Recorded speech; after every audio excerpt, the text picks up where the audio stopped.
Underdog Fantasy.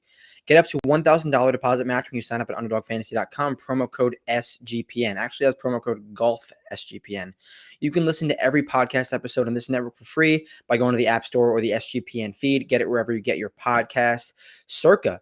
Think you know ball? Then you have to enter Circa's football contest with 21 million in guaranteed prizes, no rake. So if entries go above the guarantee, all extra money will go to the prize pool. Circa Million, you will split 5 teams per week against the spread. There's even a Circa Grandissimo at the 100,000 Survivor contest. You must register in person at Circa Sportsbook in Nevada.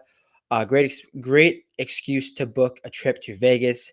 Sign up in Nevada, play from anywhere with the help of SGPN's official proxy. Go to footballcontest.com, use promo code SGP to get $50 off your proxy fees. Finally, we're brought to you by mybookie.ag, your place to bet on every single sport, including the MLB, WNBA, golf, and of course, football futures. Accept customers from a ton of locations, easy deposit, lightning fast payout using crypto. Head to mybookie.ag, promo code SGPN. 100% deposit match up to $1,000. It's promo code GOLFSGPN. GOLFSGPN, mybookie.ag. We're live. We're back. John Deere Classic. Definitely a fun event. Like, we're going to see some names that we're not totally used to seeing. We're going to see some birdies. We're going to see some fun things off of a great week at the Rocket. But yeah, let's not waste any time. Let's jump into the John Deere Classic field. 3 names above 10K.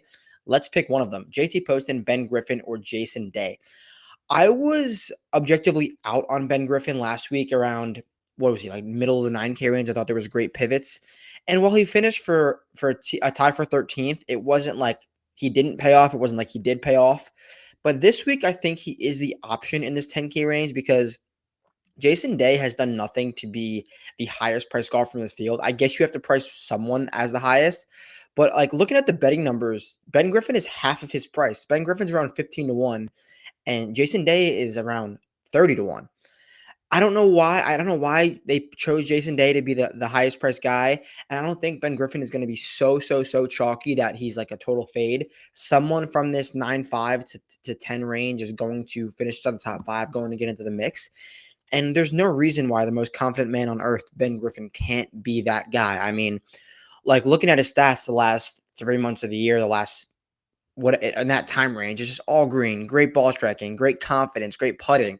And he's finished T5 at this event before in his career in one start. So I think if you're picking one guy up here, it is Ben Griffin. That leaves JT Poston. He's a microwave. When he gets hot, he gets hot. And if he's sub 12%, I think you have to sprinkle him because this is a golf course that he's won at. This is a golf course that suits his game. He finished top T6 here. He's only hit it well here one time, which is a weird thing, and that was the year he won. He gained 5 strokes on approach. Every single other time, in 1, 2, 3, 4, 5, 6 other starts, JT Poston has lost strokes on approach. And honestly, he's not hitting it well right now, so that leads me on just Ben Griffin up here. So if I have to pick one, it is BG, 10K and above. 9K range, we have Lucas Glover all the way up to Denny McCarthy. And this is actually a week where I am like, wow, I could start my lineups with Denny McCarthy and feel somewhat confident about it because Denny McCarthy's been gaining strokes on approach. Denny McCarthy usually hits the ball well at stock cookie cutter TPC designs. And this is a golf course where he's played pretty damn well in his career. It's just the question you're going to ask yourself, do I want to spend this much money on Denny freaking McCarthy? T7 or better in his last 3 trips here. He's hit it decently in his last 3 trips here. So he's hitting it decently right now. The stars are aligning. Will Denny McCarthy get his first win on the PGA Tour? I'm not going to promise you that at this price. But the field is not that strong. Denny's confident. He knows what he wants. And I think it's a great week to start Denny McCarthy at 9.9 and then build some 7, 6, 8K range from there. There's a very volatile event. You're going to want to get a ton of low-owned, high-ceiling guys down in this middle of the range. And I think Denny's a great place to start that. Looking at the rest of this 9K range, I don't mind Siwoo. Davis Thompson defending champion off of a decent week last week. Jake Knapp I'd fade. I like Chris Gotterup this week. I was kind of out on Chris Gotterup last week because I thought his price was a little inflated. I thought his chalk was a little bit inflated. And he ended up playing really well. T26, he's now gained strokes off the tee on approach in 4 straight starts. I believe this is the first time in his entire career where he has accomplished that feat. Yes, this is the first time in his entire career where Chris Gotterup has gained strokes off the tee and approach in 4 straight starts. And think about 2022. It was a T4 finish in his debut at this event. Stars are aligning for Chris Gotterup. I like him here. He could be one of the guys who uses that total driving, both long and straight, to separate himself this week. And I think this is a great spot, a great little bounce back for him after he was a little bit chalky last week. And he played well in that chalk. So I'm down for Chris Gotterup, $9,300.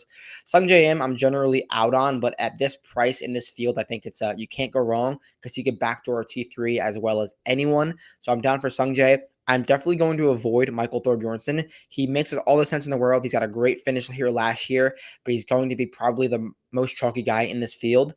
A young gun at that price, at that chalk, never really pans out. I could see a nice little T15, but is that going to be worth it at 16% ownership? I'm going to pass. If it works out for you guys, great. I will not be a part of it, sadly. So 9K range, my favorite plays are definitely Denny McCarthy and Chris Gotterup. Let's hit this 8K range. We got Chris Kirk off the nice week down to Rick. This is definitely a very, very interesting range. I kind of like Sam Stevens.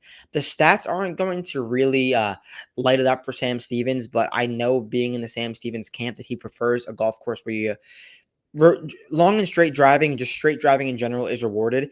His last 2 starts, he's gained almost 8 strokes off the tee combined. 2 starts here, 1 made cut, but I think this is a great golf course for Sam Stevens to have some confidence and have a good finish. So he's definitely my favorite play towards the bottom of this 8K range. Towards the middle, I absolutely love Ryan Gerard. Ryan Gerard is coming off of various starts where he's absolutely striped it and cannot putt. Now, yeah, you got to make putts here, which is surely a concern, but Ryan Gerard is hitting the ball at a rate never before seen. He's striping the ball. T41 last week, he gained 7 strokes ball striking. I actually want to see where he rated out in the approach markets and in the off the tee markets last week. So let's look. So looking at the leaderboard last week, Gerard, T41, a really poor round 4. He was 5th in the field on approach, 29th off the tee. That's probably around 16th ball striking, maybe even better. He's striping it so hard, but he's putting so poorly. He lost strokes putting last year, but he had one of his best approach weeks of his career. He's going to hit it well. I'm going to tell you that right now. Ryan Gerard is going to hit it so well. Whether he makes some putts, whether he doesn't, that will be the difference maker. I want to see right now if Ryan Gerard has ever gotten to -20 in his career in any tour. Zurich Classic doesn't count. So right now he has not done it in 2025. Let's look at 2024. When's the last time Ryan Gerard has gotten to -20? BMW Charity Pro-Am, Thornblade Country Club. Where is that?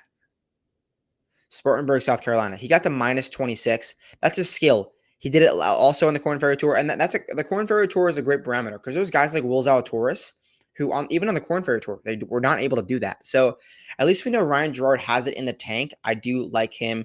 $8,700, Luke Clinton. Thorbjornsen is going to be the chalky young gun here. I don't mind going back to Luke Clinton. He's gained strokes on approach in 5 straight starts. He finished runner-up at this event last year, and he put well. He played really well last week. He just got eviscerated by the Donald Ross greens, and that's not a crazy thing. He lost 3 strokes putting last week. Might have been his career worst putting. I think that was his short career. He's doesn't have a long career, but that was his career worst putting week for Luke Clinton. I expect him to bounce back. I'm definitely going to be in the Luke Clinton conversation. So, and then Bud Cauley. I really like the middle of the AK range. Bud Cauley. This is surely a Bud Cauley golf course. He's played so well this season, just gaining strokes off the tee, gaining strokes on approach, very accurate off the tee. But more importantly, he's played this event a ton. 1, 2, 3, 4, 5, 6, 7 starts here. 1 missed cut, a few T15, a T8 finish here. It's definitely a Bud Cauley golf course. It makes a ton of sense on paper. I'm down for Bud Cauley. 7K range, 6K range. Before we get there, Underdog Fantasy Best Ball Mania is here. And it's all summer long, $15 million giveaways, including a $2 million prize to first place. No waiver wire, no arguments. The best way to play fantasy football. Underdog is also a great way to play Pick'em. So sign up with code GOLFSGPN to claim your special pick, plus first-time deposit offer up to $1,000, promo code GOLFSGPN Underdog Fantasy. You've heard us talk about Rhythm before, and they just dropped a game-changing feature called Power Trends. AI detected patterns where Rhythm's model has consistently won at a high ROI. Think of a strikeout prop that wins 59% of the time when the line is a certain probability, and they will give you that line. Power trends are updated daily and are exclusively to Rhythm. No touts, no noise, just clean data-backed bets. Download the Rhythm app, check out Power Trends, and start betting smarter. You know will be. Start your 7-day free trial by going to sportsgamblingpodcast.com/rhythm. All right, 7K range. Let's get the screen dialed. And we have Alex Smalley down to big 7K range. This is where the money is going to be made, down to Chan Kim. So we'll start towards the top. I think this is a good week to bounce back on Alex Smalley because he was in the field at the Rocket Mortgage Classic, missed the cut, and had one of the worst approach weeks he's ever really posted. This is a golf course where he's played 4 times. He's got a runner-up here in his career, and he's pretty much striped it in every time. So he's gained 8 strokes on approach here in 22. Let's see how that ranks out in his career. His career approach hierarchy. Is this the spot of Alex Smalley's best approach week? It sure is. And his second best approach week is the 3M Open. And his third best approach week is the Rocket Mortgage Classic. What that tells me is Alex Smalley loves June and July. Alex Smalley gets hot this time of year, and we're getting a little flop lag. We're getting a great price on a guy who can easily finish top 10. So I'm definitely down for Alex Smalley at the top of this 8K range. Nico Echeverria, he kind of played like shit last week and still gained 5 on approach, still got the 20 under. I probably going to pass because I think he's going to be a little chalky. And I wouldn't mind going to the loser of Keith Mitchell at $7,800. I think it's a great price for Keith. And I think it's a good spot when everyone's like, all right, I'm totally out on Keith. He shot $1 million over at the JDC. And he just got eviscerated by the green. Keith continues to stripe the ball. He lost 5.5 strokes off the tee at Detroit Golf Club. I don't even know how that is possible for Keith Mitchell at Detroit Golf Club. Like, my brain cannot fathom how someone with his driving capabilities can find a way where you can lose that many strokes off the tee around a golf course like Detroit. I'll tell you one thing. He's going to bounce back off the tee. He surely will. 4 trips here, 1 top 10, 3 made cuts, and he gained 7.3 on approach last year. Keith's going to be in for a great week this week. Buy him. He'll do you right. He'll definitely do you right. Middle of the 6K range, middle of the 7K range. Jacob Bridgman, a golfer who I like to back when he's at a good price and when there's not really any talk about him, because he's never going to light it up with the ball striking, but he can gain 12 strokes on approach, and sometimes you just need to be on the right side of that luck, and he hasn't been doing it really much. It's going to happen sooner than later. I think it's a great golf course for him. I really like Rio Hisatsune, and I really like Lee Hodges. They're going to do it in different ways. Rio should hit a ton of fairways, and Lee Hodges should be on the longer end. Lee Hodges likes to bomb it out there. Rio's ball striking has not been great of late. He hit it well here last year. I think it's a great price and a great golf course for Rio's style of play, where Lee is finding his game. He continues to stripe he has not lost strokes on approach since Pebble Beach. That's playing golf. 2 made cuts here. He hasn't putt well here, but this is not scary greens. I think anyone can putt well here in a given week. I'm definitely buying Lee at $7,300. Tristan Lawrence, this is a week with some correlation because what was it, 2 or 3 years ago, he won the BMW International over in Germany, and that's this week. So vibes should be nice in Tristan Lawrence's brain. So I'm taking the vibe route. And then Doug Gim. Doug Gim is generally sometimes chalky in this event because he's from this area of the country. He lives in Vegas now, but I believe he grew up around this area of the country. Fact check me if I'm wrong on that, but sometimes when I do these podcasts, my brain moves so fast, and I just have to try to remember what's in my brain because I'm pretty good at just like talking at what I see something and I just like remember. So I think Doug Gim is from this area of the country, but I could be wrong. Nonetheless, Doug Gim, a sneaky T19 at the Rocket Mortgage Classic. He gained strokes in every category. Let's try to find the last time Doug Gim gained strokes in every single category. It was TPC Sawgrass. No surprise, Doug Gim loves TPC Sawgrass of 2024. And you know what else Doug Gim loves? A TPC design. He's played here 5 times, made 3 cuts, done nothing but stripe it, has putted poorly. Sounds like Doug Gim. If we can get Doug Gim on a nice putting week, we know he's going to hit it well. We know how much this week means to him. If he's from here, still not 100% sure. I got to look it up now.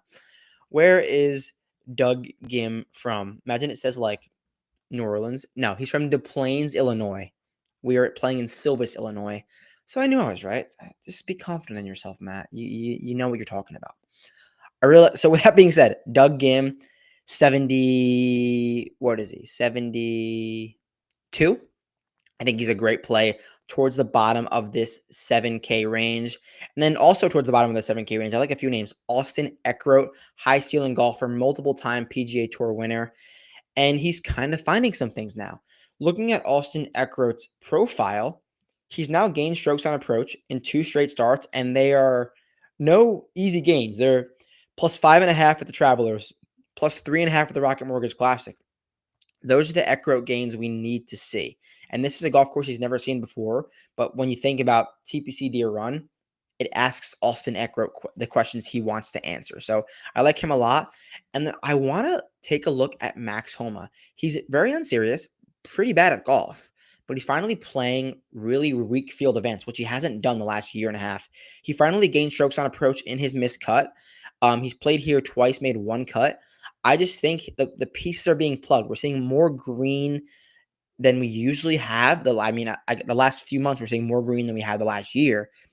There's going to be a week where he plugs 2 of those 4 green holes and finishes T8. So I'm down for Max Homa towards the bottom of this 7K range. Let's get into the 6K range.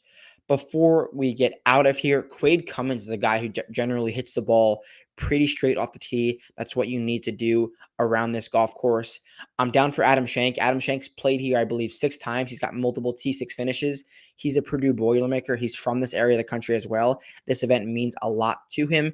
Adam Hadwin got off to a really good start in Detroit and then kind of geared back. What did he end up finishing in Detroit? He finished T78, just gained strokes putting.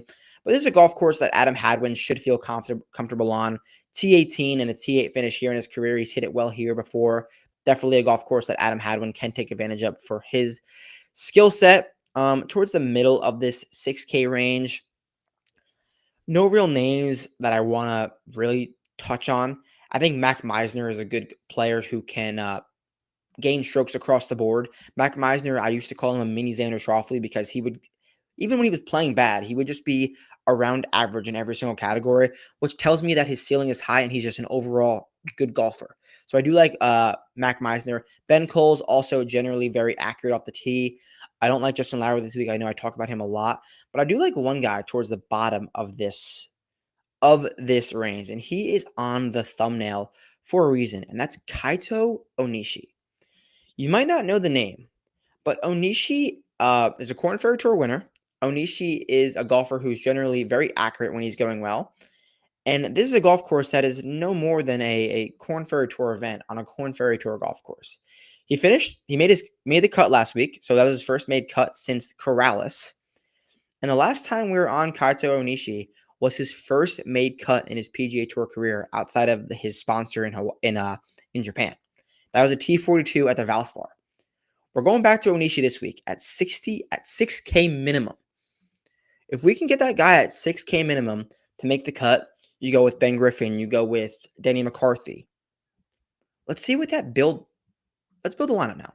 So we want Onishi. If we can make the cut at 6K, they go all the way back up. We go BG. No, that's Jason Day. Sorry. We want Jason Day out of here. We want BG and we want Denny. That leaves us 79 to build. I love Keith. I told you Keith Mitchell is going to play well this week. 78. This lineup is high ceiling with the Denny and BG because they're going to play well. If we can get Kaito to make the cut, we know what Keith's ceiling and floor is, risky play. But now we have all this room to build with in the middle. If you can get that 6K guy, it really makes such a difference. So who else do we like towards the middle of this 7K range or the top of the 7K range that we can build with? I talked about Austin Eckler. He's finding his game. He's getting an approach. And that leaves us with a high-end player, a really high-end player. One of these three guys. I'll go with Bud Cauley, but I like Clanton. I like Cauley. I like Gerard. I talked about those guys. So this is a lineup that gives you so much room. If you start with the Onishi, play him in, go with the high risk, high reward.